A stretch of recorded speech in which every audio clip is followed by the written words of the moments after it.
Bien, buenos días a todos y todas. Les saluda Alexandra Mamani.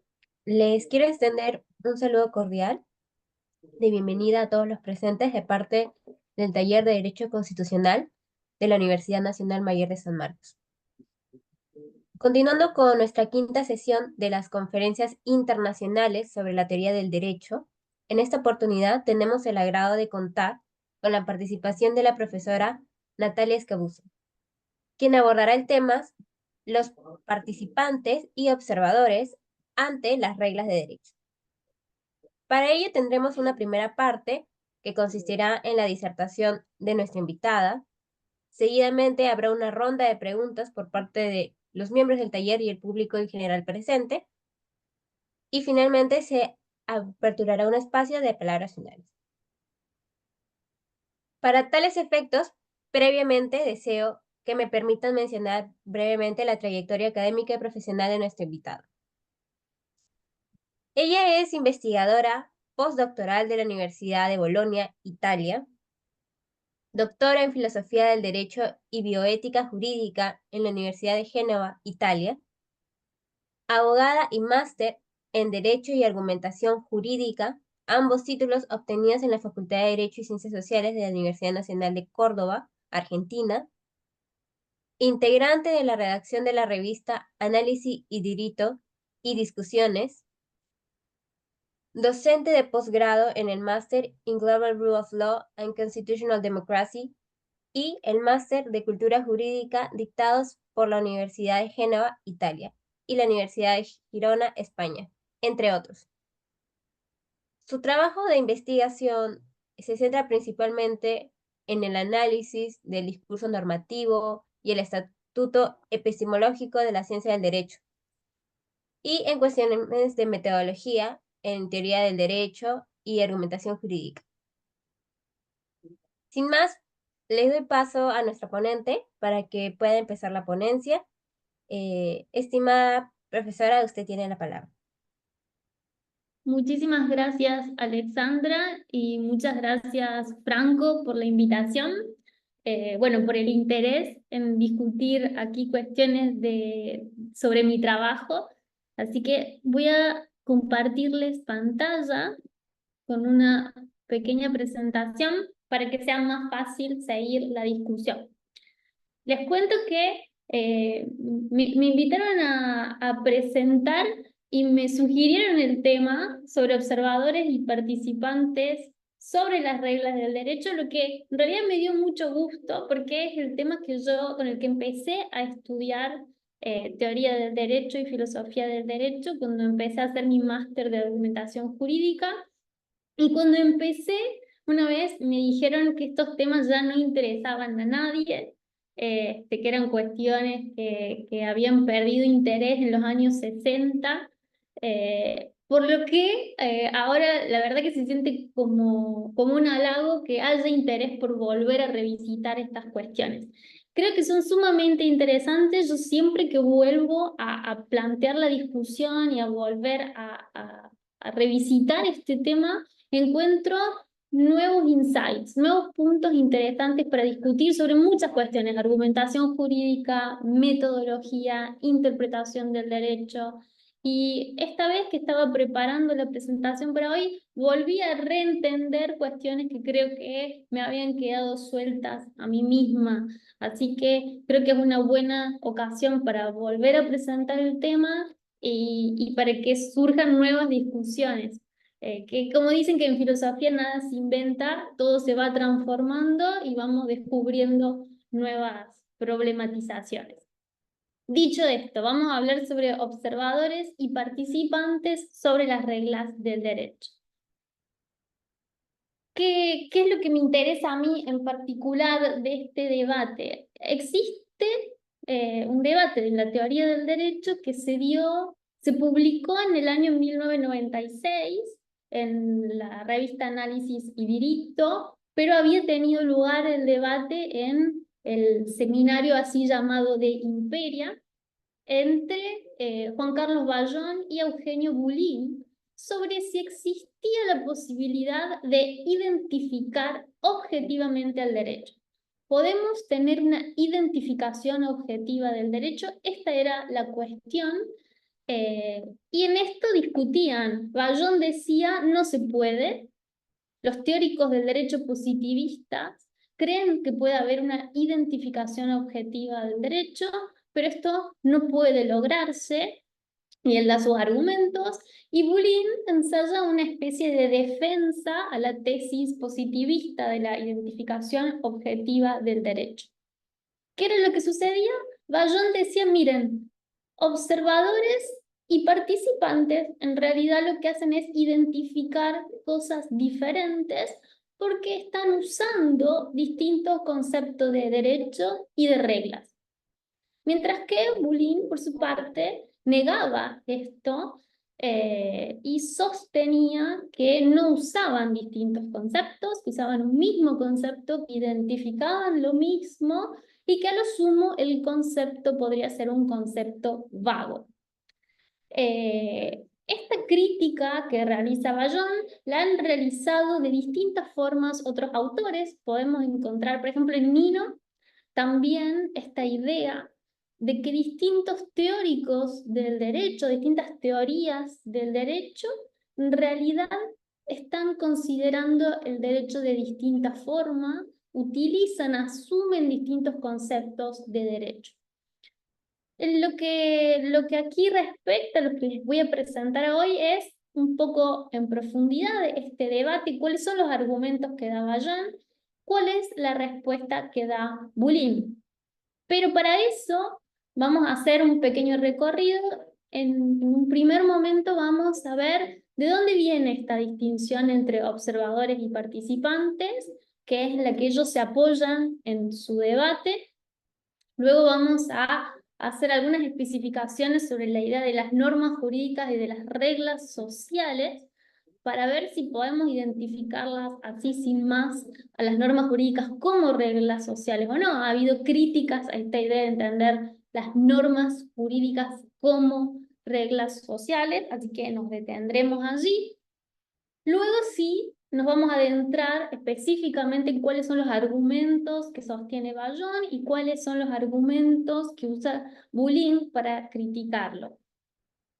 Luego vamos a intentar ver si podemos salvar la discusión, es decir, a qué conclusiones llegamos luego de analizar los argumentos de ambos autores. Yo creo que para intentar desenredar la discusión, despejar los problemas que allí se presentan, hay que volver a pensar qué son las reglas sociales. ¿Bien? ¿Qué entendía al menos una teoría positivista particular? ¿Qué eran las reglas sociales? ¿Y cuáles son los fundamentos filosóficos de qué son las reglas sociales? Con esto, con esta herramienta en mano, creo que podemos disolver algunas de las discusiones que se daban entre Bayón y Bulin y vamos a intentar dar una respuesta a la pregunta que ellos se planteaban. ¿Puede identificarse objetivamente el derecho o no se puede hacer? Bien. Esta es la hoja de ruta que seguiremos, estos son los pasos allí, ¿bien? Intentaré dar todo para que luego haya preguntas y discusión sobre cualquiera de los puntos, pero si hay algo que no se entienda, o lo recogen para el final, o si quieren me interrumpen, no hay problema. Y lo explicamos con mayor claridad para seguir adelante, porque son todos elementos que nos sirven para entender el punto final. Vamos a ir construyendo para desenredar el debate. Entonces, iniciamos del origen de la distinción entre observadores y participantes. ¿Por qué surge aquí el problema? El problema surge en virtud de esta idea de si se puede identificar objetivamente el derecho o no, y el interés está puesto en si podemos conocer al derecho, si podemos conocer a las normas. ¿Pueden conocerse las normas o no pueden conocerse? Y esto tiene importancia para las ciencias sociales en general, para la sociología, la antropología, para conocer distintos idiomas, distintas culturas, pero tiene una particular importancia para el derecho, que nosotros digamos que podemos conocer las normas jurídicas. Si no podemos conocer las normas jurídicas, caen muchos de los presupuestos de nuestras propias prácticas. Por ejemplo, enseñar derecho. ¿Bien? Enseñamos un derecho que entendemos que puede conocerse y que por esto podemos enseñarlo, o, por ejemplo, juzgar conforme a derecho. Aplicamos un derecho que conocemos. Entonces, de allí que la pregunta genera cierta incomodidad, si desde la filosofía dijéramos, miren, no podemos conocer las normas, o que no hay posibilidad de un conocimiento objetivo del derecho. Entonces, la idea de que pueda haber un conocimiento y que este sea un conocimiento objetivo, cierto, sobre el derecho, es importante porque es un presupuesto de nuestras prácticas jurídicas. ¿Bien? Y aquí estos debates suelen incomodar y los distintos autores buscan dar una explicación. Cuando hablamos de que queremos un conocimiento objetivo, qué está en el medio aquí? ¿Qué es lo que nos interesa? Nos interesa, por un lado, que distingamos lo que es conocer algo de valorar este objeto que estamos intentando conocer. O sea que si hay posibilidad de conocer objetivamente algo, es que este conocimiento no esté impregnado ya de nuestros propios juicios de valor cuando intentamos conocerlo. Es decir, podemos conocer las normas jurídicas y no hacer un juicio de valor sobre si estas son justas o injustas. Estas son discusiones, por ejemplo, que se dan en el ámbito de la dogmática, cuando nos preguntamos, pero los dogmáticos, quienes hacen ciencia del derecho, ¿están valorando, están dando su apoyo o están simplemente describiendo? O quienes van aún más lejos, están construyendo intersticialmente derecho. Esta no es la discusión que abordaremos hoy, podemos volver si les interesa en la discusión, pero el punto que nos interesa aquí en realidad es si hay un conocimiento objetivo, es decir, que es independiente del punto de vista del sujeto que conoce.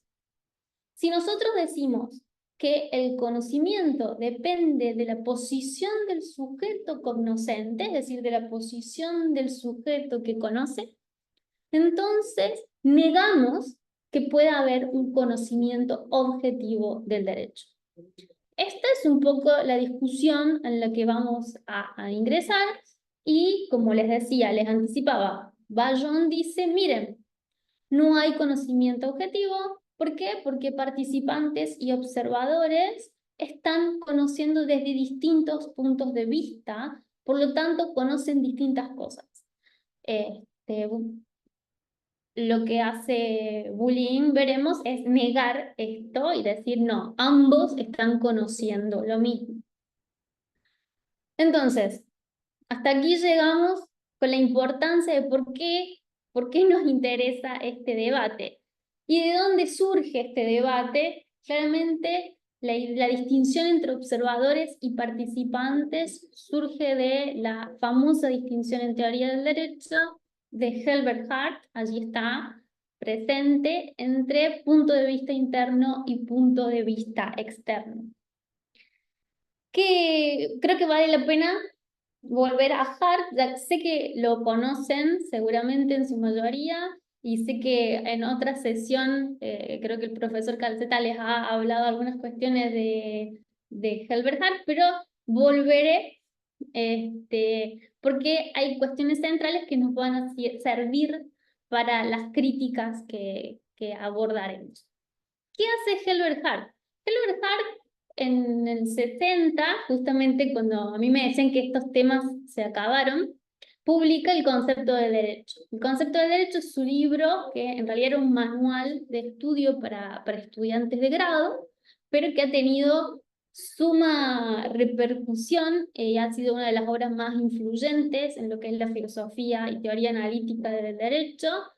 eh, Dentro de aquellos que lo siguen como un maestro, como tanto de aquellos que lo critican. Bien, es una de las grandes obras de referencia en la teoría del derecho. ¿Y qué hace allí Hart? Hay mucha discusión sobre efectivamente qué es lo que hace allí Hart y cómo lo hace, pero básicamente intenta explicarle a sus estudiantes qué es el derecho, qué es la práctica que entendemos como derecho, ¿y cómo es importante para entender esta práctica relacionarla tanto con la coerción, con la moral y con el lenguaje? Y por esto, el elemento central para explicar el derecho en la obra de Hart es el concepto de reglas. ¿Bien? ¿Qué pasa? Hart, cuando elabora su obra, él critica otras teorías, y las critica ¿por qué? Porque generalmente ponen el acento en alguno de estos aspectos, por ejemplo, en la coerción. Cuando explican el derecho se basan solamente en la idea de coerción, o cuando explican el derecho se basan básicamente en la idea de moral, y lo que Hart presenta allí es distintas formas en las que el derecho se relaciona con la coerción, con la moral y con el lenguaje. Lo que pone en el centro de atención Hart es la idea de las reglas. ¿Por qué? Porque el derecho es una práctica social gobernada por reglas. Entonces, en el centro de su teoría está el concepto de regla, que es fundamental para entender no solo el derecho, sino otras prácticas sociales. El derecho es un ejemplo más de práctica social regla.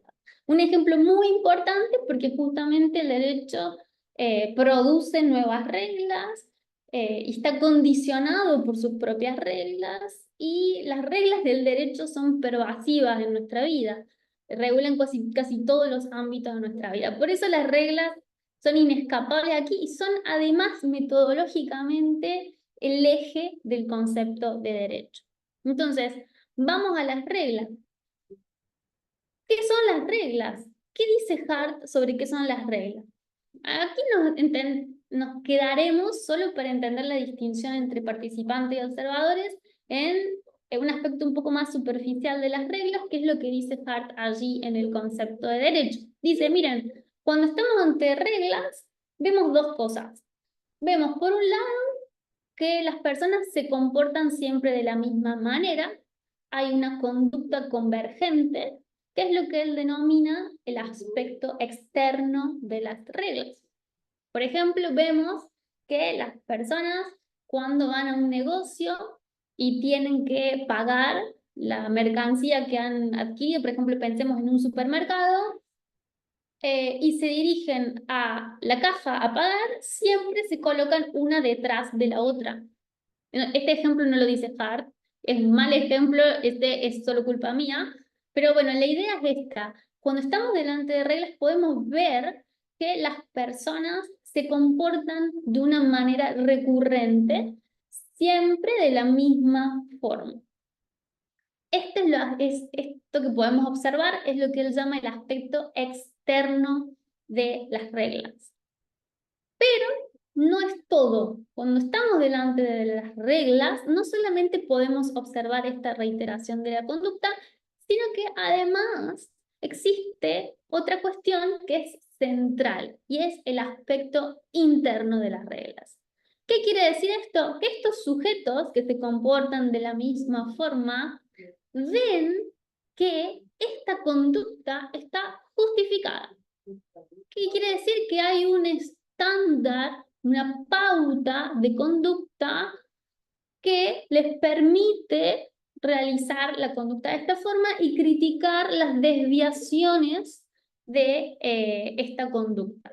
Es decir, cuando estamos delante de reglas, no simplemente vemos una reiteración de la conducta, sino que vemos que las personas entienden que esa conducta es conforme a un estándar, a una pauta que justifica la conducta y justifica criticar a quienes se desvían de esta conducta. Volvamos a términos más coloquiales, no dejar, así que seguramente más imperfectos, pero imaginemos que estoy muy apurada, fui al supermercado y tengo que dar mi clase para el taller de Derecho Constitucional y no puedo esperar a que todo el mundo pague sus productos, entonces decido meterme directamente en la caja y evadir a todas las personas que estaban esperando. ¿Bien? Cuando estoy allí, la gente empieza a criticarme y decirme, mire, señorita, vaya al final de la fila. ¿Por qué? Porque hay una crítica allí. Porque esta conducta de hacer una fila para que toque tu turno es una conducta reglada. ¿Qué hay allí?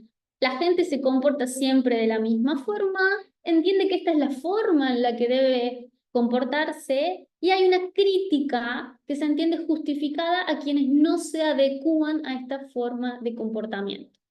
Estas son las reglas sociales. Las reglas sociales surgen en comunidades de personas donde hay pautas o criterios que establecen, digamos, dividen el mundo en dos, en lo que es correcto conforme a la pauta y lo que es incorrecto que se aleja de la pauta. Esto justifica la conducta de conformidad a la pauta y justifica la crítica a quienes no siguen la pauta. Digamos que lo que hace Hart allí es decir, miren, el derecho es un juego de reglas. Cuando estamos delante del derecho, lo que hay aquí es reglas. La gente sigue ciertas conductas y entiende que así debe comportarse y que si no se comporta de esta forma, habrá críticas ante los casos de desviación de estas reglas. ¿Qué sucede? ¿Cuál es la antítesis o otra forma de comportamiento que no es justamente un comportamiento reglado? Es lo que Hart dice los hábitos. Cuando hablamos de las reglas, las comparamos con los hábitos. En los hábitos tenemos también un comportamiento que siempre se reitera. Continuamos a ver una conducta recurrente. Sin embargo, que lo que no existe en estos hábitos es esta consideración de que hay un estándar de corrección. No hay una justificación de la conducta conforme a esa regla y no hay una crítica ante la desviación. El ejemplo típico, o el ejemplo que uso yo típicamente, vamos a refrasear, sería, bueno, los viernes a la noche nos juntamos con la familia a cenar. Todos los viernes a la noche nos juntamos a cenar en familia. ¿Qué sucede? ¿Esto es una conducta arreglada? No, es simplemente un hábito. Un hábito. Si no me junto a cenar, nadie me criticará por no haberlo hecho. No sé cómo serán sus familias, pero bueno, en la mía es simplemente un hábito, no es una conducta arreglada. O no sé, o ir todos los miércoles al cine. O comer un asado los domingos. Son hábitos, no son conductas regladas. ¿Qué quiere decir? Que no hay un criterio de corrección. Ustedes dirán, ¿por qué insiste tanto en estas cuestiones? Porque serán importantes para entender el debate seguidamente. En virtud de esta distinción entre distintos aspectos, el aspecto interno y el aspecto externo de las reglas, es que se abre la posibilidad de distintos tipos de análisis de las reglas y de las prácticas que son regladas. Nosotros podemos mirar prácticas que siguen reglas o que usan reglas y considerarlas desde un punto de vista externo, es decir, no aceptando esos criterios de conducta como meros observadores de una práctica reglada, o podemos analizar una práctica reglada desde un punto de vista interno. ¿Qué implica esto? Desde un punto de vista interno, implica que asumimos y usamos las reglas a la hora de analizar determinada práctica. Esto es central y esto ha creado creo que puede decirse una revolución en la teoría analítica del derecho, porque esto introduce cuestionamientos metodológicos importantes a las teorías, donde tenemos que ubicarnos como teóricos a la hora de pensar, explicar, enseñar, describir el derecho. Son todas actividades diferentes, quizás no en todas deberíamos colocarnos en los mismos puntos de vista, pero la pregunta metodológica es, ¿hay que considerar la práctica desde un punto de vista externo o desde el punto de vista de quien asume y usa las reglas de la práctica? Esto ha sido llamado, esta importancia y relevancia del punto de vista interno y la importancia que tiene para el conocimiento de prácticas sociales ha sido llamado el giro hermenéutico de Hart.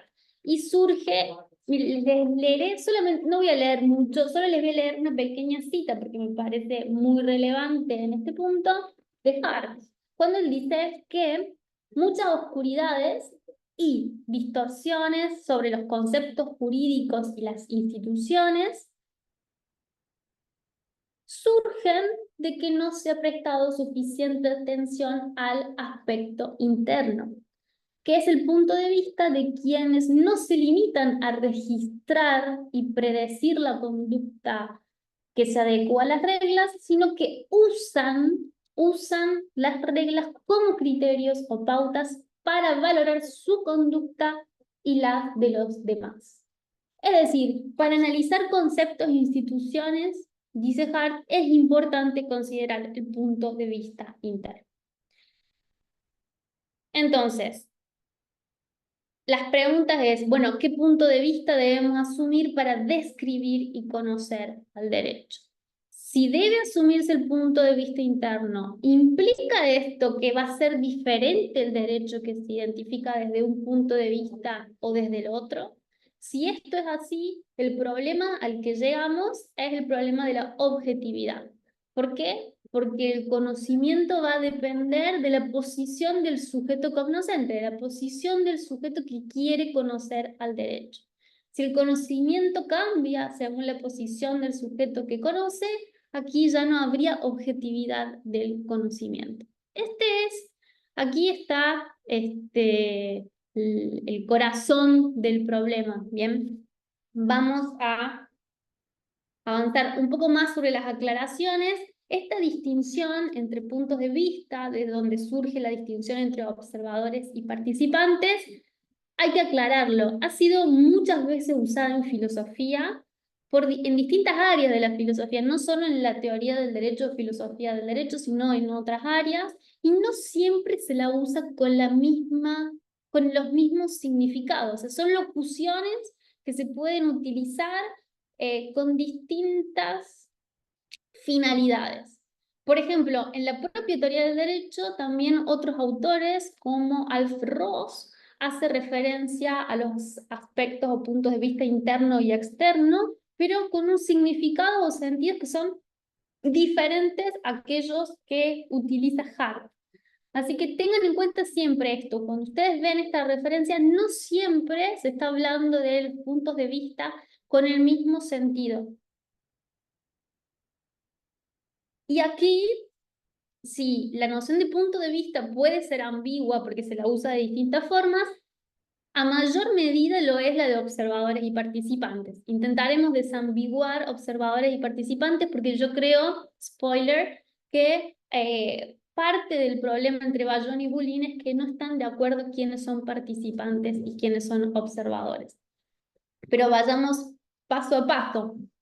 Otra cuestión que se deriva de esta introducción hartiana, si se quiere, al problema, es que la distinción entre punto de vista interno y punto de vista externo también se traduce en el uso del lenguaje. Es decir, que nuestros enunciados sobre el derecho pueden ser formulados desde un aspecto, desde un punto de vista interno, desde un punto de vista interno, considerando, digamos, el aspecto interno, es decir, enunciados proferidos por quien usa las reglas, las considera y las usa al formular sus enunciados, o pueden ser enunciados proferidos desde un punto de vista externo, es decir, por quien no usa las reglas. A su vez, en la teoría de Hart, estos enunciados externos pueden ser moderados o pueden ser extremos. Sobre esta distinción, que aquí parece muy sencilla, también hay muchos debates, hay distintas formas de entender esta distinción. No vamos a entrar particularmente hoy allí, creo que es una distinción sumamente importante y también metodológicamente importante para la teoría del derecho, donde también en el prefacio verán del concepto de derecho que Hart dice que esta es una distinción central para cualquier análisis filosófico de prácticas regladas, la distinción entre distintos tipos de enunciado. Pero dejaremos esto por el momento, sin más volveremos al final o en las preguntas sobre los distintos tipos de enunciados sobre el derecho. ¿Qué nos interesa ahora? Es hacer otra aclaración más antes de llegar al debate. ¿Sobre qué va la aclaración? Es lo siguiente. Creo que la teoría de Hart se basa en la idea de que no hay un solo tipo de regla. Nunca ha sido, creo, reduccionista sobre las reglas o sobre las tipologías de reglas.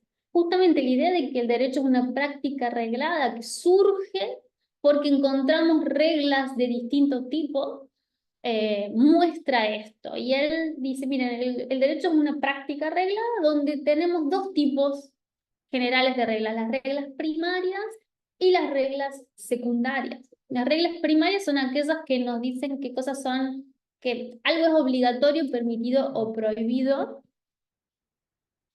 en un sistema jurídico particular. Bien, estas son las reglas primarias, mientras que las reglas secundarias son reglas que nos sirven para alcanzar algunos fines. Particular, en el contexto del derecho, estos fines son el de dar certeza al ordenamiento, el de concentrar la difusa presión social y la de dar continuidad a los ordenamientos jurídicos. Imagino que lo recuerdan, pero las reglas secundarias son las reglas de reconocimiento, las reglas de competencia y las de adjudicación. Creo que las de competencia han hablado en la sesión pasada. Yo me centraré en la que más me interesa a mí, la regla de reconocimiento. ¿Qué hace? Nos da cuáles son los criterios para identificar cuáles son las normas que pertenecen a un ordenamiento jurídico. Entonces, las reglas primarias son las reglas más fáciles, las reglas del derecho penal. Está prohibido matar. Las reglas secundarias son reglas que determinan la competencia de los órganos para crear nuevas reglas, para eliminar reglas, para modificar reglas. Nos dan las reglas secundarias, tenemos las reglas de adjudicación, quiénes pueden resolver en caso de conflicto, cómo se aplica determinada norma, y la regla de reconocimiento que contiene los criterios de validez, es decir, cuáles son las normas que pertenecen y cuáles no pertenecen al sistema jurídico. Entonces, en el derecho se compone de distintos tipos de reglas, no son todas iguales, pero son todas reglas. ¿Por qué nos interesa esto? Porque frente a todas estas reglas podemos distinguir lo que vimos antes. Podemos distinguir un punto de vista externo y un punto de vista interno. No solo sobre las reglas primarias, ¿bien? Sino también sobre las reglas secundarias, es decir, sobre las normas de competencia, de adjudicación y sobre la regla de reconocimiento. También podemos referirnos a la regla de reconocimiento desde un punto de vista externo o desde un punto de vista interno. Otra cuestión interesante es la siguiente. Nosotros hablamos de las reglas y decimos, espera, cuando hay reglas, hay dos aspectos, un externo y un interno. Para que exista una regla social necesitamos ambas cosas, una conducta recurrente y esta aceptación que se llama Hart, esta actitud crítico-reflexiva de considerar la conducta justificada y considerar la crítica a la desviación también justificada. ¿Qué pasa? Si pensamos en el derecho, Muchas de las normas que consideramos normas jurídicas no tienen estos dos aspectos así presentados, por lo cual, digamos, imaginemos una regla que entra en vigor hoy, donde nadie aún ha conformado su conducta a la de la regla. ¿Diríamos que esta regla ya existe o no existe si nadie aún la ha seguido? Pero ya ha entrado en vigor. ¿Qué sucede? Hay las normas jurídicas, cuando son promulgadas y no son el producto de una práctica consuetudinaria, forman ya parte del sistema jurídico si satisfacen los criterios de la regla de reconocimiento, aunque aún no haya un hábito de seguimiento o no haya este aspecto interno en referencia a esa específica regla. Es por esto que algunos autores, por ejemplo, Joseph Raz, ha criticado a Hart y le ha dicho, mire, su teoría práctica de las reglas, aspecto interno y externo, no sirve para explicar cómo funcionan las normas jurídicas o las reglas del derecho. Sirve para explicar, si quieren, las normas que son consuetudinarias, reglas sociales en general, como la de los juegos, las del lenguaje. Está pensando en otro tipo de reglas, hacer la fila en el supermercado, pero no para ayudarnos a pensar en el derecho. Así que, mire, señor Hart, esto no estaría funcionando. ¿Qué pasa? Hart acepta esta crítica, él dice, sí, es verdad, las normas jurídicas tienen ciertas particularidades porque hay un texto canónico muchas veces, sobre todo en nuestros sistemas jurídicos eh, continentales, si se quiere, donde son promulgadas y ya forman parte de nuestros sistemas, aunque no existe este hábito o esta aceptación particular. Sin embargo, bueno, por esto mismo, el propio Hart reconoce que su teoría práctica de las reglas no puede aplicarse directamente a las normas jurídicas. Sin embargo, sí puede aplicarse plenamente a lo que es la regla de reconocimiento, que es esta norma que nos dice qué cosa es jurídico y qué no. ¿Bien? La regla de reconocimiento sí es una norma consuetudinaria y por lo tanto a ella sí se le aplica la teoría práctica de las reglas, y además las normas jurídicas, si bien no tienen este aspecto inmediatamente identificable del aspecto interno externo, sí se identifican por referencia de la regla de reconocimiento, que sí es una regla social. Por lo tanto, también en un sentido estas normas jurídicas promulgadas son, y podemos entenderlas como tengo que volver a encasillarme. Estaba diciéndoles que las normas jurídicas, aunque sean promulgadas, son reglas sociales, su existencia depende de hechos humanos específicos. En un sentido muy amplio, también son reglas sociales, aunque no se les apliquen directamente toda la teoría práctica de las reglas. Sin embargo, recuerden que la identificación sí depende de una regla social, que es la regla de reconocimiento. Basta ya de prolegómenos, de introducciones, y nos centremos en lo que es el debate entre Ballon y Bulin. ¿Qué va a decir Bulin? No, empecemos con Ballon, que Ballon lo que hace es criticar a los teóricos positivistas. Ballon dice, miren, muchos teóricos sostienen la tesis de la identificación objetiva del derecho. ¿Qué es esto? Dicen, bueno, el derecho puede identificarse objetivamente independientemente del punto de vista del sujeto que conoce al derecho. Ballon critica esto y dice, bueno, esto no es así. Si partimos de la distinción de Hart, en realidad los observadores y los participantes tienen distintos conceptos de regla y tienen distintos conceptos de derecho. Por lo tanto, la identificación que hacen unos y otros no es la misma. Debe rechazarse esta idea de que hay una identificación objetiva. ¿Qué va a decir Ballon? Ballon dice, miren, las reglas no son hechos dados. Las reglas son construcciones conceptuales. las reglas dependen del concepto que nosotros tengamos de regla. No son hechos dados en el mundo, sino que dependen de nuestro concepto. Y como tenemos distintos conceptos, cuando queremos identificar las reglas, estamos identificando cosas diferentes. Entonces, la verdad, el valor de verdad de una proposición sobre cuáles son las reglas que existen en un ordenamiento jurídico cambia según cuál sea la posición del sujeto que conoce. ¿Por qué? Porque la afirmación de que una regla existe significa cosas diferentes para los participantes que para los observadores. Esta es la tesis de Ballón, espero que quede claro. Él dice, participantes y observadores, si seguimos la teoría de Hart, tienen distinto concepto de regla, por lo tanto, lo que identifican como derecho es diferente. Él explica, y esta parte se vuelve aún más compleja, por qué, si seguimos la teoría de Hart, distinguiendo entre el aspecto interno y el aspecto externo, serían distintas las reglas que identifica el observador y el participante. ¿Qué es lo que dice Ballón? Ballón dice lo siguiente, intentaré ser lo más clara posible. Dice algo de esta forma. Dice, según la teoría de Hart, la regla social es aquella que cada individuo dentro del grupo acepta. Sin embargo, dice, no podemos estar seguros que la regla que acepta cada uno sea la misma regla. Cada uno puede aceptar una regla que es más o menos amplia, más o menos divergente, y podría no ser la misma regla la que cada uno de los participantes acepta.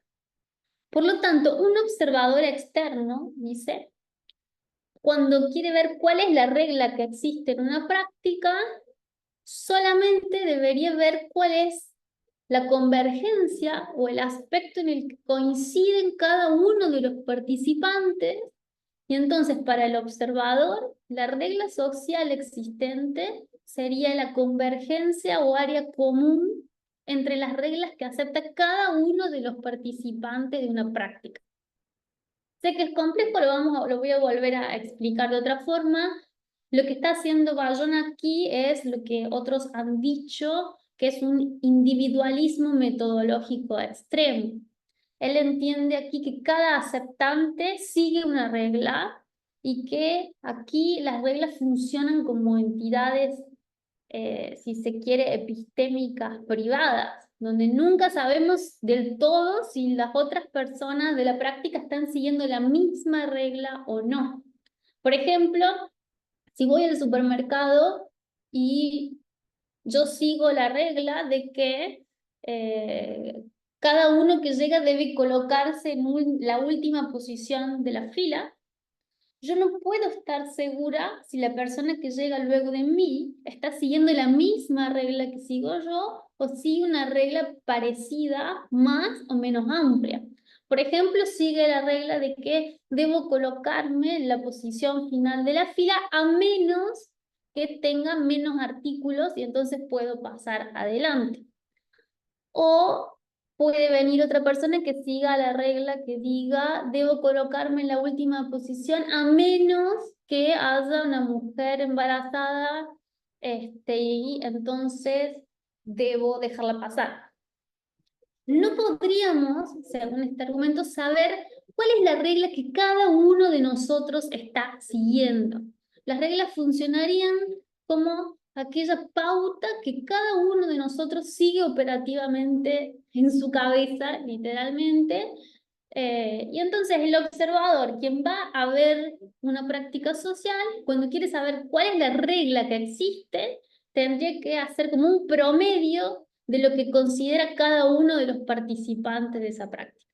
Por eso, la regla social para los participantes es la que cada uno sigue. Para el observador sería el área de convergencia en la que están de acuerdo, bien, todos esos participantes. Esto es lo que diría. Cada uno, dice Bayón, tiene un concepto distinto de regla. Para el observador, la regla es en lo que están de acuerdo todos los participantes, el área de convergencia. Para los participantes, la regla es aquella operativa que están siguiendo en su mente. Esto es lo que dice, y después ahí, ahora se complica aún más. Dice, bueno, ¿qué pasa? Encima nosotros hablamos, nos expresamos en lenguaje. Por lo tanto, como nos expresamos en lenguaje, el observador debería entender nuestros enunciados. ¿Cómo hace para entender los enunciados? Tiene que seguir ciertas reglas semánticas. Y el problema se vuelve a poner. ¿Cuáles son las reglas semánticas que tiene que seguir el observador para saber cuáles son, para entender nuestros enunciados que hablan sobre reglas desde el punto de vista interno? Las reglas semánticas, dice Bayón, pasa lo mismo que con todas las reglas sociales. Cada participante podría entender las reglas semánticas de una forma más amplia o más restringida, y para el observador, entonces, la regla semántica existente sería aquella área de convergencia de la regla que sigue cada uno de los participantes. Bueno, este es el argumento de Bayón. Este argumento creo que tiene puntos fuertes y puntos que a mí particularmente no me convencen, pero los analizaremos al final de la presentación. Vamos a pasar ahora a qué es lo que responde Eugenio Boulin a esta crítica que hace Bayón a la teoría positivista, siguiendo los pasos de Hart, y dice, miren, si distinguimos entre observadores y participantes, cada uno tiene un concepto de regla, por lo tanto lo que se identifica como regla existente es diferente en un discurso y en otro discurso. Tenemos que pensar, dice Bayón, que los conceptos que usamos para describir la realidad pueden ser diferentes, por lo tanto lo que estamos describiendo va a ser diferente. ¿Qué responde Boulin? Boulin no está de acuerdo. Boulin defiende la tesis de la identificación objetiva. Boulin dice, no, sí se puede identificar objetivamente el derecho. Hay dos formas de entender para Boulin lo que está diciendo Bayón, que es muy complejo el artículo. De hecho, yo les decía al inicio que cada vez que lo leo, entiendo aspectos un poco diferentes, entonces creo que es una discusión que dará para largo a ver quién logra aferrar todo lo que contiene ese artículo allí. Pero lo que dice Boulin es, miren, hay una forma de entender lo que está diciendo que le parece una tesis que es demasiado fuerte y que lo que estaría expresando esta tesis es que nunca podemos saber cuáles son las reglas que siguen las otras personas. Si las reglas son aquello que está en nuestra mente y no tenemos forma de comunicarle a las otras personas cuál es la regla que estamos siguiendo, llegamos a una forma de un subjetivismo que es extremo, ¿bien?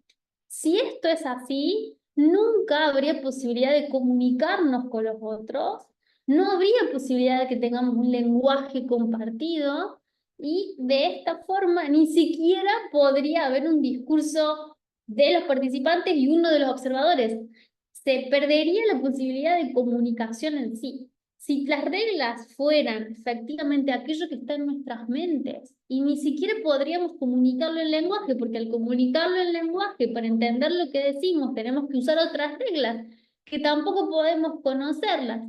¿Por qué? Porque también las comunicamos en lenguaje. Esto sería como un círculo vicioso.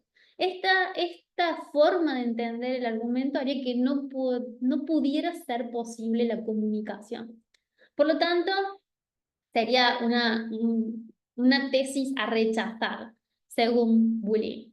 Hay otra forma, dice Boulin, de entender lo que está diciendo Bayón. Y es que en realidad no es que no podemos conocer cuáles son las reglas que siguen los otros participantes, nuestros coparticipantes, si queremos decirlo, sino que no podemos conocerlas totalmente, que hay una parte de ellas que nos rehúye, que no podemos del todo conocerlas, pero no quiere decir que no podamos conocer los aspectos centrales de la regla. Lo que sí sucede es que siempre hay un margen de subjetividad en la forma en que aprendemos estas reglas, pero no quiere decir que no podemos conocer cuáles son las reglas que siguen otros. Mientras haya casos claros de que estamos siguiendo la misma regla, esto es suficiente para decir que existen reglas. Entonces, ¿qué está haciendo Bullying? Le dice, miren, el concepto de regla no es que observadores y participantes tengan distintos conceptos de reglas. Estamos de acuerdo en que hay un concepto de regla, solo que este concepto puede tener vaguedad. Bien, a veces puede haber casos donde no estamos de acuerdo si esto es o no parte de la regla o una regla, pero esto no quiere decir que estemos usando distintos conceptos. Esta parece ser la posición de Bullying. Ahora, antes de seguir con la respuesta de Bullying, ¿qué pasa? Yo creo que, en definitiva, la discusión aquí no está del todo bien planteada. Creo que la dificultad de entender es que creo que están pensando en problemas diferentes, uno Bayón y otro Bullying, y por eso no están del todo de acuerdo. ¿Qué pasa? El texto de Bayón me parece sumamente interesante y yo creo que hay un punto que es central e importante, que es este. Nuestras descripciones de la realidad dependen de los conceptos que usamos. Si usamos distintos conceptos, es obvio que vamos a identificar distintas cosas. Aunque las llamemos con el mismo nombre, estamos hablando de cosas diferentes porque cada uno está usando un concepto diferente. Y en esto creo que es muy perspicaz Bayón al identificarlo. Sin embargo, creo que el problema del argumento de Bayón es su interpretación de las reglas sociales que dejan de ser sociales. Dejan de ser sociales, ¿por qué? Porque para Bayón las reglas son aquellas que cada participante en su mente sigue y aplica. ¿Bien? Y aquí las reglas funcionan como una entidad epistémicamente privada, donde no sabemos efectivamente cuál es la regla que sigue cada participante. Yo creo que este es el problema que tiene el argumento de Bayón, y creo que en cambio Bullying usa un concepto y sigue un concepto de regla que es más parecido al concepto de regla que encontramos en la obra de Hart y que efectivamente no es epistémicamente privada, no es este, una entidad que nunca podemos saber qué es lo que está pensando otra persona. Para esto creo que hay que volver a los fundamentos. Dijimos que en la teoría de Hart era central para entender el derecho qué son las reglas. El derecho es una cuestión de reglas. ¿Y de dónde vienen, creo yo? Bueno, lo creo, tengo bastantes pruebas, pero vamos a dejarlo como una tesis. La concepción de las reglas de Hart, yo entiendo que viene de la concepción de las reglas de Wittgenstein. Wittgenstein era un filósofo que se ocupó principalmente y estudiado en filosofía del lenguaje. Y tiene una teoría sobre el significado, sobre todo en la segunda era de sus trabajos, cuando escribe las investigaciones filosóficas. Él dice que el significado es el uso reglado de nuestro lenguaje. Esta es una expresión que se ha hecho casi un eslogan, pero lo interesante es que la teoría de Wittgenstein se ocupa de explicar el significado y lo hace en términos de reglas. Usa la idea de regla para explicar el significado. Yo entiendo que la teoría de Hart toma este concepto de regla no ya para explicar el significado, sino para explicar cómo funciona el derecho. Pero aquí hay parecido bastante estrecho en lo que son las reglas en Wittgenstein y lo que son las reglas en Hart. Y claramente, bueno, Wittgenstein ha producido los mismos problemas que Hart, en el sentido de que es uno de los filósofos más estudiados, más citados, y por lo tanto tiene muchas interpretaciones divergentes, igual que lo que sucede con la obra de Hart. Pero En la teoría de Wittgenstein, hablar un lenguaje, que las palabras tengan un significado, depende de una práctica social.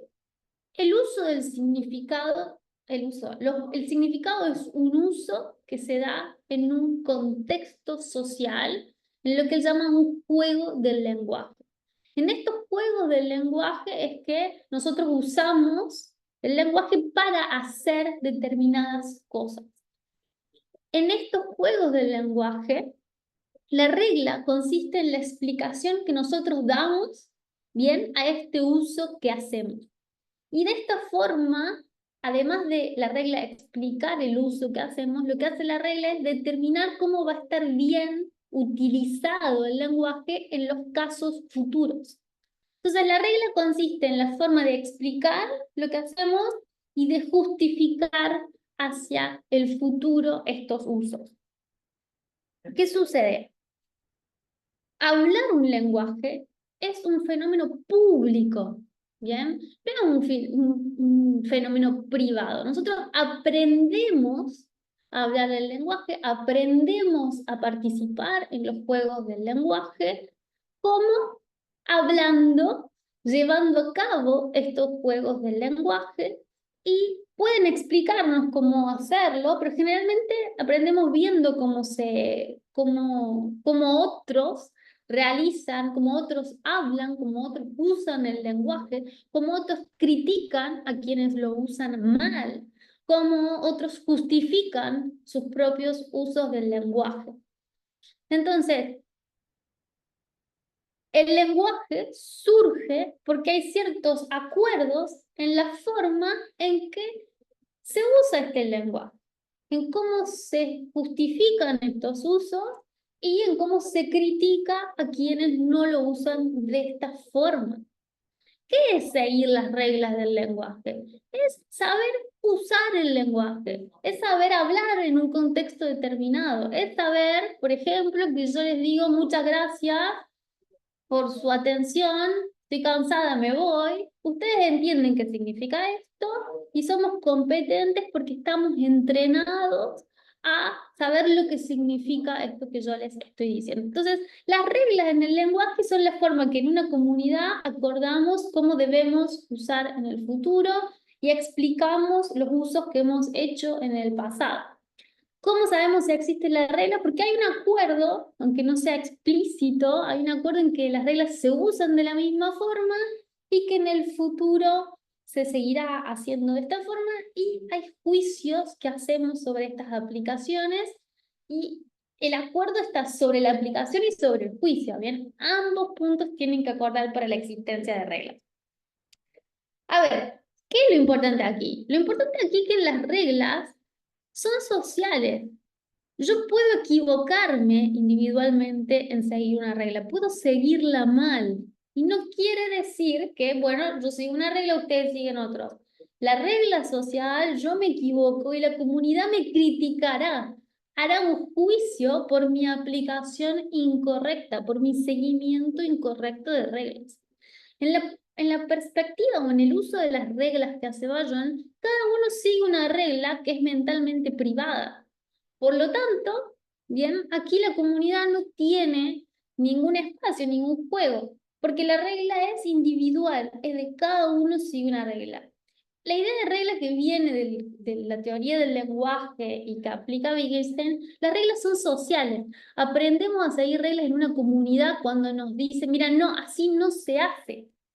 Esto está mal, ¿bien? No tienes que ir a la caja directamente, tienes que ir al fondo, haz la fila, espera tu turno. Y tú aprendes a seguir reglas. Cuando te critican, te corrigen, ¿bien? El seguimiento de reglas es una cuestión social, no es una cuestión mental. Seguir una regla es aprender a hacer algo, aprender a hablar, aprender a ir al fondo de la fila cuando tenga que pagar, aprender a, bueno, realizar una interpretación en un sentido jurídico, pero no es un acto mental, ¿bien? Aprender una regla no es tener una imagen mental de la regla o darle una interpretación a la regla. No, esto no es aprender una regla, es aprender a hacer algo de determinada forma. Y lo aprendemos porque hay una comunidad que nos corrige y nos dice, miren, te estás desviando o lo estás haciendo bien. Este es el aspecto central. Las reglas son sociales. Y en este sentido el problema, creo que era el problema, al menos desde mi punto de vista, de Ballón, era que presentaba una concepción de las reglas que era individualista y epistémicamente privada. Si seguimos esta idea social de la regla, yo creo que, bueno, la teoría del lenguaje de Wittgenstein ha sido tomada por muchos filósofos. Peter Winch la usa para la descripción de prácticas sociales en general, y Hart, que cita tanto a Wittgenstein como a Winch en el concepto de derecho, las usa para explicar y dar cuenta del derecho y para exponer y desarrollar su propio concepto de derecho. ¿Qué podríamos decirle a Ballón luego de esta, digamos, de esta profundización sobre las reglas sociales? Le podemos decir lo siguiente: miren, que una persona use una regla no quiere decir que lo haga aisladamente. Que nosotros sepamos aplicar y usar un criterio, un estándar, una regla, quiere decir que hemos aprendido a hacer algo en el contexto de una práctica social. Esta es una respuesta que podemos darle. Disculpen que me está sonando una alarma. ¿Listo? Entonces, aquí, siguiendo la teoría de Hart, podríamos decir, mire, las reglas no son epistémicamente privadas, las reglas son reglas sociales. Sin embargo, hay un punto en el que tiene razón Ballón, y es el siguiente: cada juego del lenguaje, cada práctica puede establecer sus propios usos. Por lo tanto, tenemos distintas conceptualizaciones y según el punto de vista que asumamos, podemos conceptualizar la realidad de diferentes formas. ¿Bien? Esto, en este punto yo creo que es muy perspicaz el trabajo de Ballón, y creo que este es el punto que Bulin no ha recogido o no ha respondido, porque no analiza este problema. Para Bulin, todos estamos usando el mismo concepto de derecho, y yo creo que Ballón tiene razón, al igual que Nino, cuando ellos argumentan que no todos siempre estamos presuponiendo el mismo concepto de derecho. Sobre todo en un nivel teórico, ¿bien? Cuando se discute entre positivistas y naturalistas y demás, a veces se asumen distintos conceptos de derecho. Entonces, creo que ese es el punto que hay que rescatar de su argumento. ¿Qué pasa?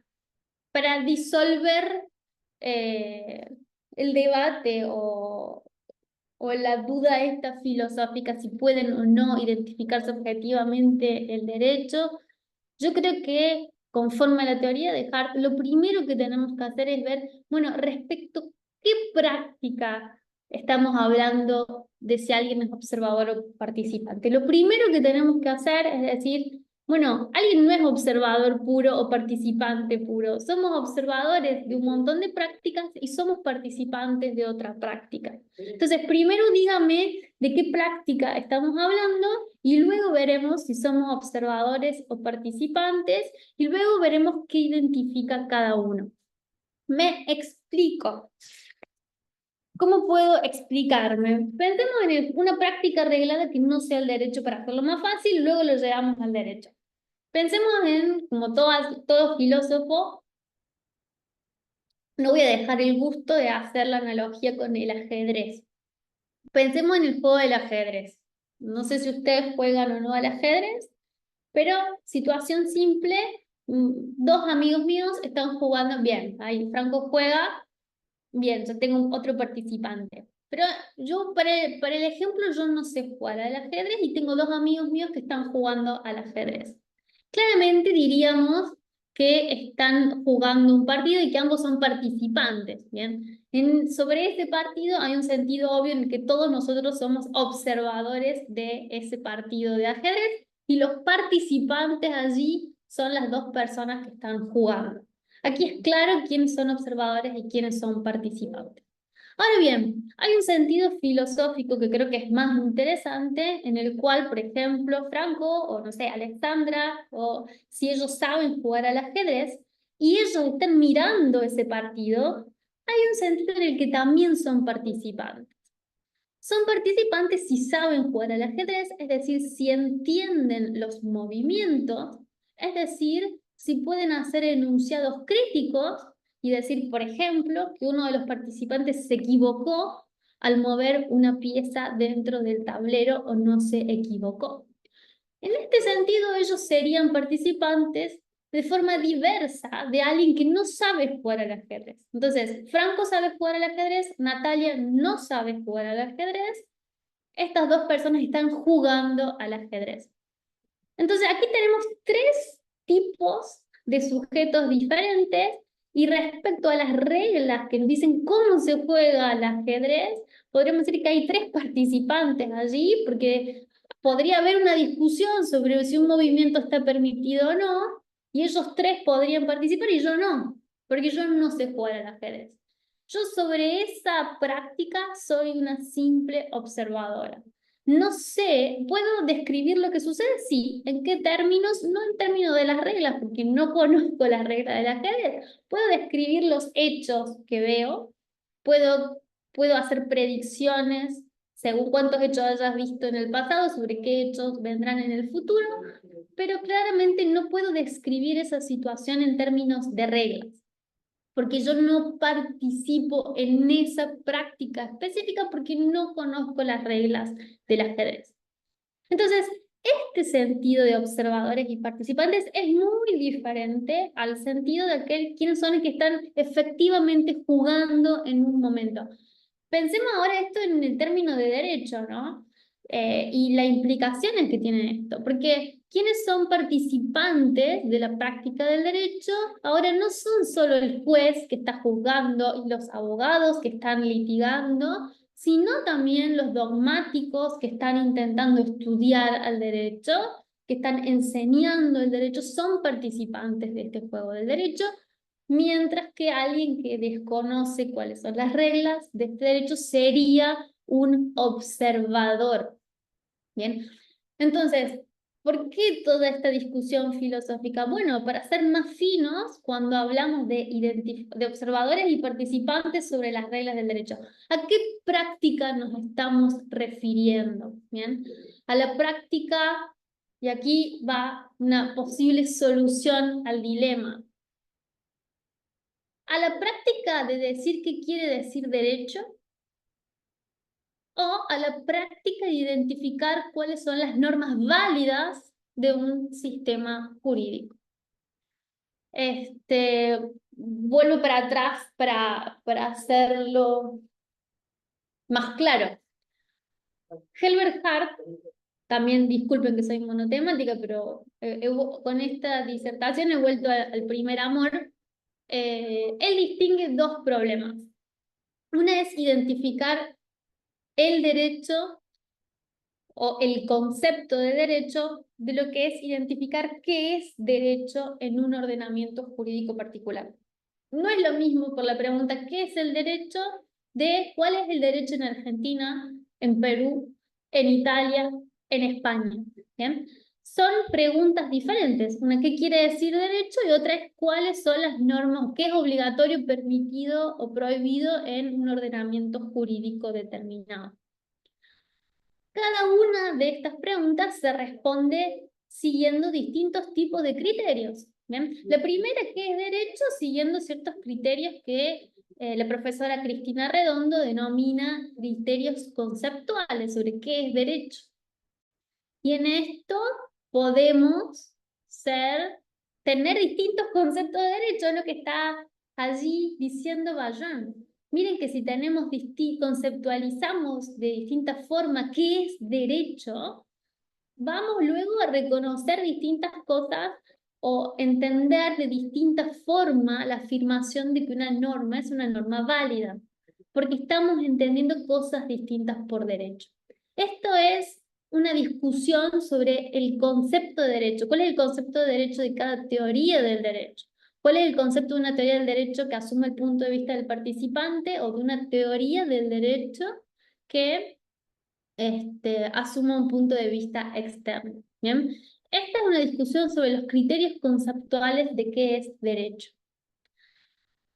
Una cosa diferente es cuáles son los criterios de validez o pertenencia. ¿Qué quiere decir esto? ¿Cuáles son los criterios de la regla de reconocimiento de un sistema jurídico particular?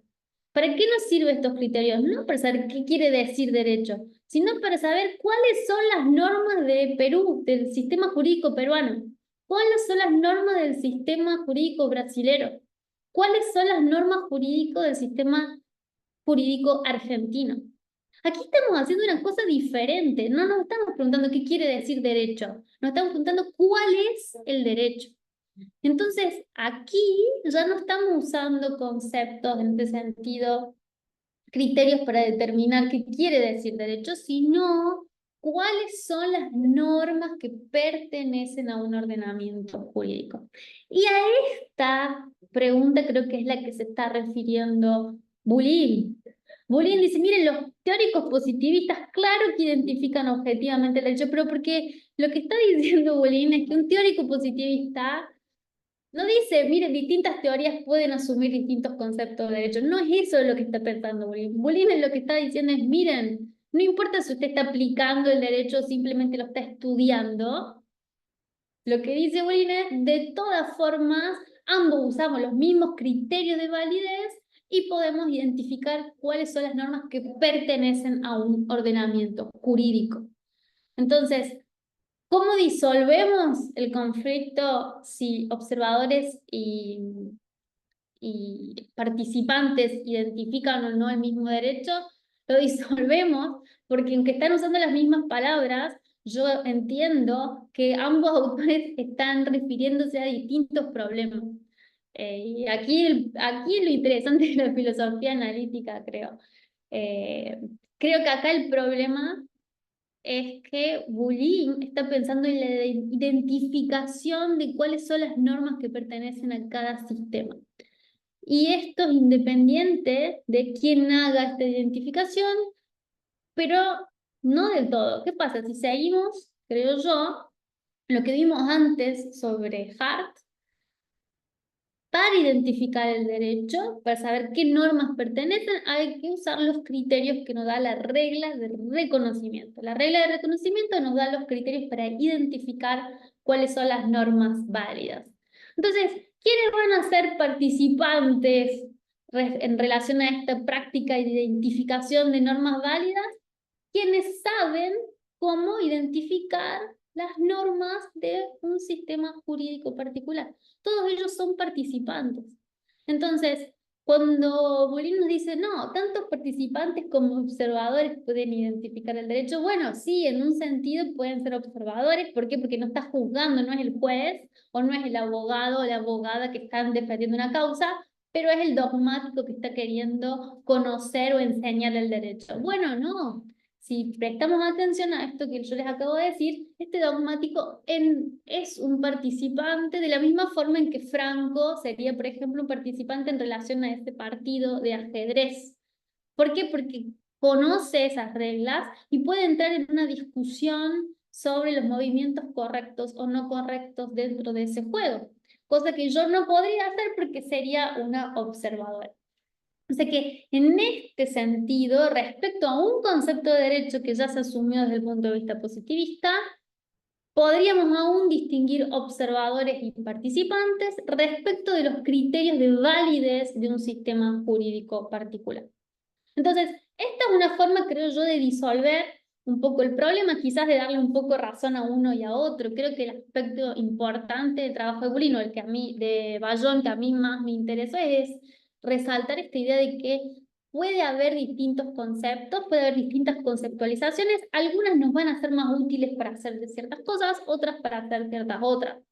Creo que El trabajo de Bulín, en cambio, no ve este punto o no lo afronta o decide no abordarlo, pero si ya asumimos un punto de vista, si se quiere, interno respecto a los criterios de validez, creo que cómo funcionan las reglas se entiende mejor en el trabajo de Bulín. Las reglas son sociales y aunque haya una textura abierta, haya vaguedad en las reglas, estas pueden conocerse. Y hay un punto, con esto termino así, doy lugar a las preguntas, que lo recalca Bulín y que creo que es muy importante. Bulín dice, miren, no existen las categorías de participantes y observadores como categorías puras, porque para él el participante también es observador, porque el participante ha observado cómo otros siguen las reglas para aprenderlas. Yo no estoy de acuerdo del todo en cómo él lo presenta, pero sí estoy de acuerdo en que las categorías de participantes y observadores no son estáticas. ¿Qué quiere decir esto? Que nosotros aprendemos nuevas prácticas en las que éramos observadores y luego aprendemos y podemos convertirnos en participantes, ¿bien? Por ejemplo, en el ajedrez, yo puedo ser observadora del partido de ajedrez y luego volverme un participante de esa práctica. No es la forma en que lo entiende Bulín, porque él usa el término participante y observador de una forma diferente. Pero creo que es un punto interesante que no son categorías totalmente estáticas.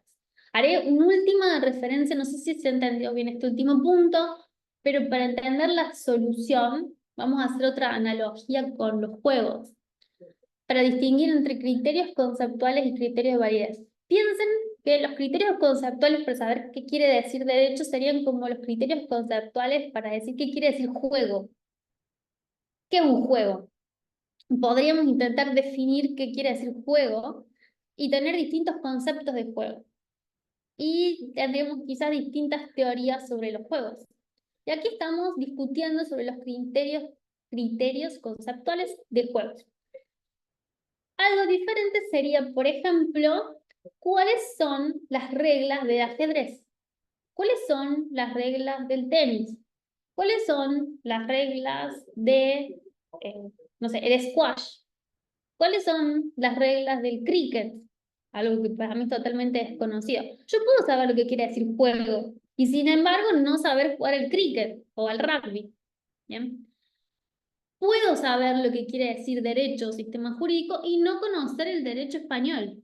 ¿Bien? Porque no he vivido en España. Bueno, yo he vivido en España, pero no he aprendido mucho el derecho español. Pero, por ejemplo, puedo saber lo que quiere decir derecho y lo que es un sistema jurídico y no conocer las reglas del derecho brasilero. ¿Bien? ¿Por qué? Porque sé los criterios conceptuales, pero no sé los criterios de validez de un ordenamiento jurídico específico que es el sistema jurídico brasileño. Yo creo que esta solución es compatible con el marco teórico hartiano, que es el marco teórico del que parten Vallon y Bulín, digamos. Ambos parecen partir del mismo autor, por eso hemos explayado un poco más en la teoría de Hart, hemos presentado qué dice Vallon, qué dice Bulín, y he intentado disolver el debate con éxito o sin, no lo sé, lo dirán ustedes, pero bueno, hasta aquí llega mi presentación. Les cuento que a grandes rasgos yo he escrito algo sobre esto en un artículo que se llama Eugenio Bulín sobre observadores y participantes y recojo un poco este argumento que les presento hoy en un artículo que está en esta obra colectiva, es el volumen 2. Se hicieron 2 volúmenes en homenaje a Eugenio Bulín que se publicaron en Marcial Pons. En el segundo volumen está el artículo sobre este tema que yo he publicado. Y bueno, en el artículo también encuentran referencia bibliográfica a otros autores que discuten sobre este tema, si les interesa. Y sin más, bueno, muchas gracias y quedo totalmente disponible a críticas, primero más que nada, preguntas, sugerencias y lo que deseen. No videos como el que no sé si lo vieron ustedes o solamente yo lo vi cuando salió allí Muchas gracias, profesora. Sí, ahora vamos a pasar a la pregunta de respuesta, a la ronda de preguntas, perdón, para las compañeras que seguro tendrán alguna pregunta para poder ahondar. Le agradecemos bastante su exposición y habernos compartido también que tiene un libro respecto a ello, que nos parece muy interesante. Ha sido una amena exposición y queríamos saber si hay algunas preguntas dentro de los compañeros miembros. Sí, creo que Franco tiene una pregunta. Sí, gracias Alexandra por el pase. Agradecerle a la profesora Natalia por la exposición. Dicho sea de paso, la invitación ha sido cursada en virtud de ese artículo que usted nos mencionó y la cual ya hemos compartido en el grupo y la hemos leído. En mi caso, yo tengo una pregunta en virtud de su exposición y en virtud de ese artículo. No sé si se pudiese. Por Eh, favor, por favor. en virtud de su exposición, ya de por sí también es un tema eh, que a algunas partes se puso un poco complejo en la lectura, pero con su exposición ya se aclaró varios puntos. Así que yo tengo dos dudas, dos consultas. La primera es sobre, eh, mencioné un poco sobre los criterios de validez y los criterios conceptuales, ¿no? Los criterios conceptuales referidos a lo que tenemos, por ejemplo, lo que es el derecho, ¿no? Y los criterios de validez referidos a los criterios de la regla del conocimiento. Eh, Creo que bueno, no sé si lo hago a título general, pero a mí personalmente me queda bastante claro cómo podemos distinguir entre observadores y participantes respecto a los criterios de validez, ¿no? Eh, Mi pregunta era, eh, ¿la mención a los criterios conceptuales también puede incluirse esta diferencia entre observadores y participantes o ya no? ¿No? Porque al menos el criterio de validez sí me parece incomprensible, ¿no? Por ejemplo, si alguien conoce las normas del Perú o de otro país, ¿no? Y alguien que no conoce sería un observador. Quisiera saber si esa distinción tiene asidero en los criterios conceptuales. Eh, y otra pregunta, la tengo apuntado justo en el paper, que acá está, ¿no? Claro, usted menciona, quisiera decirlo de manera expresa para que no pueda confundirme. Señala que, claro, los observadores realizarían enunciados externos, ¿no? Que no aplican la regla del conocimiento, como usted lo mencionó.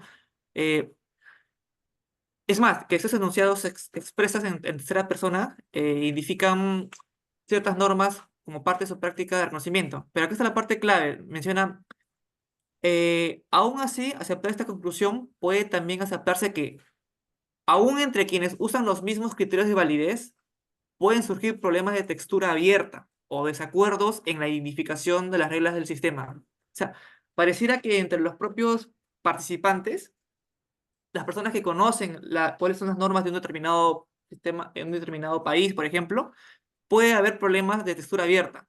Y usted menciona que esto no afecta en la descripción externa hermenéutica del sistema, o sea, la descripción eh, de los observadores, ¿no? No afectaría en nada, por lo que tengo entendido, ¿no? Em, entonces, mi duda es la siguiente. Entonces, los desacuerdos en la identificación de las reglas entre los participantes, ¿por qué no afectaría en esta descripción externa, ¿no? de los observadores? Es decir, que estos desacuerdos son privados o no son de alguna manera cognoscibles para el resto de observadores. eh, o cómo se refleja estos desacuerdos, ¿no? Tomando en cuenta que usted ya enfatizó una postura social, ¿no? No mental, acerca de las reglas, ¿no? Esas serían mis dos consultas, profesora. Muchas gracias por su respuesta de antemano. No, Franco, muchísimas gracias a vos y disculpas por haber leído el texto, por que hayas tenido que leer el texto. Son muy buenas ambas preguntas, así que intentaré darte una respuesta. La verdad que releyendo el texto, creo que hoy lo haría de otra forma más clara. Quizás que a mí me ha ayudado también la presentación, creo que fui más clara en la presentación que en el texto. Así que creo que en un futuro habrá que revisar ese texto. Pero intentaré responder a ambas cuestiones. Efectivamente, ¿qué pasa? Cuando pensamos en los criterios de validez o los criterios conceptuales, cuando pensamos en los criterios de validez, es fácil identificar cuál es la práctica a la que estamos haciendo referencia y entonces podemos ver quién sería un participante o un observador físicamente, si se quiere, ¿no? Por ejemplo, yo no conozco los criterios de validez del derecho brasilero, por lo tanto, claramente soy una observadora y no participante. Y en cambio, efectivamente, tú me pones la pregunta de qué pasa con los criterios conceptuales. ¿Puede haber observadores y participantes sobre los criterios conceptuales? Mi respuesta sería que sí, puede haberlos. Ahora bien, ¿cómo se explica esto? Se explica un poco en base a la teoría del significado. La idea es que puede haber distintas conceptualizaciones. Por ejemplo, los positivistas algunos positivistas pueden seguir un concepto de derecho, algunos y naturalistas pueden usar otro concepto de derecho, algunos neoconstitucionalistas pueden usar otro concepto de derecho. ¿Y qué sucedería aquí? Aquí podríamos pensar que quienes no están usando ese marco conceptual, ¿bien? Están usando a veces las mismas palabras, pero entendidas de otra forma, en realidad no están participando del mismo juego del lenguaje, son observadores. ¿Qué pasa? Aquí la práctica no es una práctica tan clara como la de identificar las normas de un ordenamiento, sino identificar los criterios conceptuales de una teoría. Pero yo creo que sí, que efectivamente hay distintos juegos del lenguaje y en cualquiera de estos juegos podemos identificar observadores y participantes. Lo importante es saber siempre a qué práctica nos referimos, cuál es el esquema conceptual y si estamos usando esas reglas del esquema conceptual o no para distinguir ahí entre observadores y participantes. Creo que es muy buena la pregunta, creo que da para desarrollarse más. Pero mi respuesta sería que sí, quizás debería poder explicártela mejor, pero sí, sí habría posibilidad porque siempre podemos reconocer que que se está usando otro marco conceptual sobre el cual nosotros no lo usamos, por lo cual somos observadores y no participantes. Ahora bien, no son categorías estáticas, podríamos participar luego de ese juego, ¿bien? No quiere decir que no podamos conocerlo, no quiere decir que luego yo me ponga a estudiar y vea otra forma de conceptualizar el derecho, aunque no la comparta, y ya sea también un participante en esta práctica y criticar y le diga, mire, usted, no sé, Dworkin, usted no es un buen naturalista porque no está siguiendo correctamente este concepto de derecho. Y ahí yo ya entro también a ser un participante de esa práctica, ¿bien? Así que yo creo que sobre la primera pregunta sería un sí. Sobre tu segunda pregunta, creo que allí tengo que aclarar un poco quizás mis propias palabras del texto cuando digo así que nada influye a la perspectiva del observador o que no cambia nada para el observador. Mi punto aquí es que desde el punto de vista del observador, metodológicamente es lo mismo que la práctica que está observando haya un acuerdo total o un desacuerdo, porque en realidad lo que hace el observador es constatar lo que están haciendo ellos.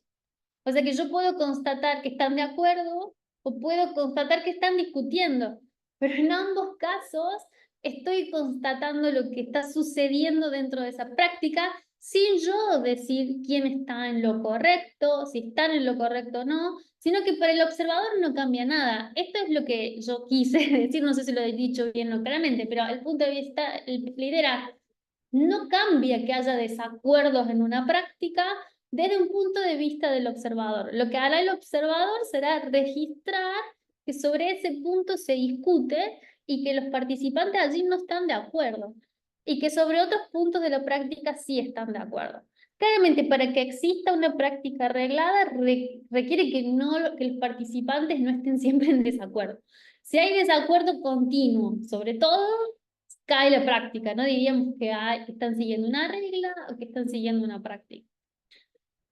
Esto no implica, creo yo, que las prácticas sean estables, ¿bien? Las prácticas cambian, entonces hay reglas de la práctica que se siguen y que se mantienen estables y de repente puede haber desacuerdos, pueden caer en desuetudo y pueden surgir nuevas reglas en la práctica. Lo que se requiere es que al menos en cada momento haya reglas que son las que sí haya acuerdo en sus aplicaciones y en los juicios que realizan los participantes, pero no quiere decir esto que esto sea una cuestión estable y que no pueda haber modificaciones, discusiones y críticas. El punto es que no se puede criticar todas al mismo tiempo, porque ahí diríamos, bueno, nos quedamos sin práctica. De hecho, nuestras prácticas lingüísticas, jurídicas de los juegos cambian. A veces discutimos sobre las reglas, y no quiere decir que no exista más la práctica. Quiere decir que hay puntos de la práctica que estamos revisando y que están cambiando. Además, nuestras prácticas generalmente se relacionan unas con otras. ¿Qué hace esto? Quiere decir que nuestras prácticas están en continuo movimiento, en continuo cambio, y que el conflicto dentro de las prácticas yo creo que es algo que no se puede eliminar totalmente. Yo ahora estoy interesada en problemas de interpretación jurídica y estaba estudiando un poco estas cuestiones y prácticas básicamente lingüísticas, cómo atribuimos significados. Y justamente lo que se ve es que nuestras prácticas de atribuir significados no pueden estar todo en discusión al mismo tiempo, sino diríamos, mira, cada uno hace realmente lo que quiere. Pero no quiere decir que continuamente no haya nuevas discusiones que se van abriendo. Si discutimos todo al mismo tiempo, cae la práctica, pero siempre puede haber discusiones, siempre hay discusiones y esto hace que nuestras prácticas vayan cambiando constantemente. El punto, para ser clara, es que para el observador esto no cambia su observación. Lo que hará es registrar cuáles son las convergencias, los acuerdos y cuáles son los desacuerdos, si los hay, y en cada momento serán distintos desacuerdos. Pero él siempre lo que hará es registrar en tercera persona lo que hacen los participantes. Ah, gracias, profesora. Sí, ya, bueno, ya me quedó claro. Tengo solo una última pregunta que me ha surgido rápido. Sí. Eh, em, por ejemplo, con el ejemplo del ajedrez, imaginemos que esta persona que no conoce las reglas del ajedrez, no sé, por alguna razón, por presión o por amenaza, le indican que debe jugar al ajedrez. Y juega contra Alexandra, que Alexandra sabe jugar ajedrez, sabe las reglas. Eh, Diría ahí que este tema de la división entre, bueno, de la distinción entre participantes y observadores, ¿cómo se podría, cuál sería su importancia ante situaciones en las cuales, no sé, pareciera que hay una desprotección, ¿no? Ante el observador, entre, por ejemplo, porque en el ajedrez va a perder definitivamente, ¿no? Y aterrizándolo, ¿no? En un caso más real, no sé, una persona o en contextos de sociedades multiculturales, por los cuales una persona no conoce las reglas de un determinado país, ¿no? Por ejemplo, hay muchas personas analfabetas o más extremos, ¿no? Personas de comunidades indígenas que poseen otro idioma, otras costumbres y son, por ejemplo, juzgados ante la judicatura nacional, ¿no? Entonces, diría ahí que la relevancia de este tema también entraría, o cuál sería su implicancia entre contextos multiculturales, ¿no? Frank, bueno, todas preguntas difíciles te has preparado, pero no, te agradezco. A ver, creo que el ejemplo es bueno, porque creo que si obligamos a alguien a jugar sin saberlo, ahí ya tenemos otra nueva categoría. Sería bueno por haberlo agregado, si hubiera una revisión del artículo. Porque aquí diríamos que él es participante o no. Bueno, en el sentido de que si tienes que jugar el juego, aunque sea obligado, en un sentido diríamos es participante, ¿bien? El sentido tradicional que dice participante son solo los que se sientan allí y mueven las fichas. Bueno, en ese sentido sería participante. En el sentido que propongo yo, de conocimiento y aplicación de las reglas del juego, no sería un participante, ¿bien? Aunque esté constreñido a mover las fichas, moverías las fichas solo copiando o por imitación, pero en este sentido de comprensión de las reglas de una práctica, no sería participante allí. De nuevo, no quiere decir que las categorías sean estáticas, podría aprender a jugar, como aprendemos a hablar un idioma o aprendemos a identificar cuáles son las normas válidas de un sistema, ¿bien? Por ejemplo, se da cuenta que puede mover solo las primeras fichas, los peones, ¿bien? Y no podrá mover las que están por atrás. Imaginemos, no lo sé. Entonces, puede intentar aprender la práctica, pero cuando es constreñido a iniciar a jugar, si nunca ha jugado o desconoce las reglas, diría en este sentido que utilizo yo de comprensión de las reglas de la práctica, no sería un participante, sería un observador y quizás todavía no era observador hasta que fue constreñido a jugar.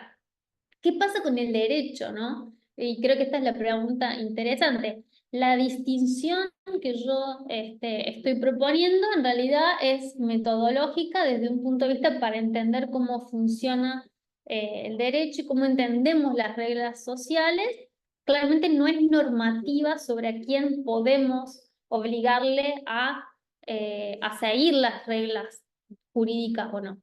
Este es un problema ya específicamente normativo del derecho, de lo que establecen las normas de cada sistema jurídico, y cada sistema jurídico impondrá sus normas particulares, por ejemplo, para identidades comunitarias particulares. Por ejemplo, se establecen excepciones a determinados delitos por cuestiones culturales y demás. Esto es una cuestión que cada ordenamiento jurídico va a tomar una decisión, los legisladores y legisladoras, y lo resolverán de una forma, pero no es una cuestión en realidad desde el punto de vista aquí metodológico. ¿Por qué? Porque bueno, efectivamente uno diría qué pasa con estas personas. Bueno, a estas personas se les obliga a obedecer el derecho pretende obligación aún ante quienes no lo conozcan, se presupone conocido por todos, y en este punto le es indiferente si sos un mero observador o si sabes efectivamente cuáles son las reglas, te las harán aplicar. Pero esto va a ser una decisión de las normas del sistema jurídico y no podría resolverse mediante una teoría como esta que intenta explicar cómo funciona o cómo podría estudiarse el derecho. Creo que la pregunta política interesante allí ya no es para este problema metodológico, sino, bueno, cómo justificamos imponerle obligaciones a quienes no han participado en, no sé, la elección y la legitimidad de las autoridades que crean las normas. Esta es la pregunta ya política, que bueno, me excede a mí en esta cuestión, pero sí, claramente, aquí ya participantes observadores en un sentido políticamente más, más comprometido, que es, bueno, ¿quiénes son participantes aquí en la gestión del poder? Este es otro sentido de nuevo, y muchos de nosotros, aunque sabemos cuáles son las normas jurídicas, somos simples observadores, aquí no estamos tomando ninguna decisión al respecto. Otra acepción de observadores y participantes diferentes. ¿Quiénes observamos y quiénes participan de la gestión allí del poder? Muchas gracias, profesora, por sus respuestas. Sí, ¿no habrá alguna otra pregunta quizá? Eh, si no, ya estaríamos culminando. Si no se animan, de todas formas, tienes mi Franco, Alexandra, mi correo, así que lo que necesiten me pueden escribir, pedirme material, si necesitan algo, me escriben. Claro. Enrique dice que tiene una duda. Sí, Enrique, Miguel, puedes hacer tu Sí, pregunta. buenos días, doctora. Tengo una pregunta en torno al artículo, porque se argumenta que en una parte del artículo que la comprensión de las razones para la acción en el ámbito jurídico es fundamental para abordar la normativa del derecho. ¿Cómo usted considera que esta perspectiva influye en la interpretación y la aplicación de las leyes en la práctica judicial actual, ya sea en cualquier país? Perdón, Enrique, no te me desconectes. ¿Cómo, a ver si entendí bien la pregunta, cómo influye en la interpretación y la aplicación de las leyes? ¿Podrías reformulármela o Claro. repetírmela?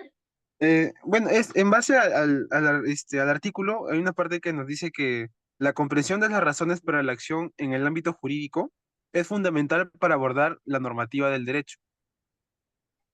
Y la pregunta que yo hago es, ¿cómo se considera que esta perspectiva influye en la interpretación y aplicación en las leyes de la práctica judicial actual? Ok, no recuerdo exactamente ese pasaje dicho de esta forma. Veré si logro darle alguna interpretación actual a tu pregunta para intentar dar una respuesta. Creo que si, si en ese momento estoy hablando de que lo que importa es que los participantes ven a las reglas efectivamente como razones para actuar, eh, esto la influencia de esto o el punto de vista práctico es en la descripción del derecho, o sea, básicamente cuál es la metodología que debería asumir la ciencia del derecho o la teoría del derecho. No es una explicación o una doctrina sobre cómo deberíamos interpretar las fuentes del derecho. O sea que en esto no cambiaría aquí. Ahora bien, claramente podríamos ver una conexión en que, por ejemplo, quienes explican el derecho desde un punto de vista externo, para ellos las explicaciones internas al derecho suelen estar ya ideológicamente eh, cargadas, si me permites la expresión, y por lo tanto generalmente suelen apoyar ya una cierta ideología, una forma de interpretar las fuentes del derecho. Por ejemplo, la crítica del realismo genovés a Hart sería que una teoría como la de Hart, que parece preocupada por el punto de vista interno, en realidad cuando hace referencia a la interpretación ya asume cuál es el significado que tienen que tener los textos de las fuentes del derecho, no problematiza este punto, por lo que parece asumir que hay un único significado que es el que tienen las disposiciones que se encuentran en las fuentes del derecho, y parecería, por ejemplo, asumir una posición cognitivista en relación a la interpretación jurídica. Entonces, por ejemplo, Hart habla específicamente de la vaguedad cuando aplicamos las normas, y no sé si lo han visto, pero los casos claros y los casos oscuros cuando se aplican las normas jurídicas, y lo que le diría, por ejemplo, a estas teorías realistas desde un punto de vista externo es, miren, ustedes hartianos, usted, señor Hart, al no cuestionarse cuál es el significado de la disposición, solamente si la disposición es vaga o no, parece dar por sentado o asumir que la disposición tiene un único significado posible, y de esta forma sería una forma de cognitivismo interpretativo. Así que una posible respuesta a tu pregunta va por este lado. Quizás distintas teorías del derecho asuman así distintas perspectivas sobre cómo explicar la interpretación. Y la crítica, por ejemplo, de los realistas que asumían un punto de vista externo hacia, por ejemplo, Hart sobre la interpretación es justamente esta, que se compromete con, según ellos, una forma de cognitivismo sobre la interpretación. Bueno, no sé, Enrique, si entendí bien a dónde iba tu pregunta, y si te respondí o generé más dudas, pero bueno, espero haber ayudado, Sí, doctora, muchas gracias. De verdad, gracias por responder la pregunta. Tenía esa duda. Muchísimas gracias. por favor. Muchas gracias a todos los participantes. Eh, Muchas gracias, doctora, profesora. Ha sido un honor estar con usted en esta sesión en guía de nuestras conferencias internacionales. Tiene un gran recorrido, mucha experiencia y artículos también publicados respecto a ello. Y esperamos contar, pues como ya lo mencionó, hay varios temas que abordar, profundizar tal vez en otras sesiones que no da el tiempo y que serían también muy interesantes de abordar. Así que esperamos contar con usted en una próxima oportunidad para discutir estas materias u otras vertientes de la teoría del derecho, la filosofía del derecho y la teoría política, ¿no? Eh, y bien, eso sería todo. Muchas gracias, doctora. Muchas gracias a ustedes por la invitación. Hasta luego. Muchas gracias, profesora. Hasta luego.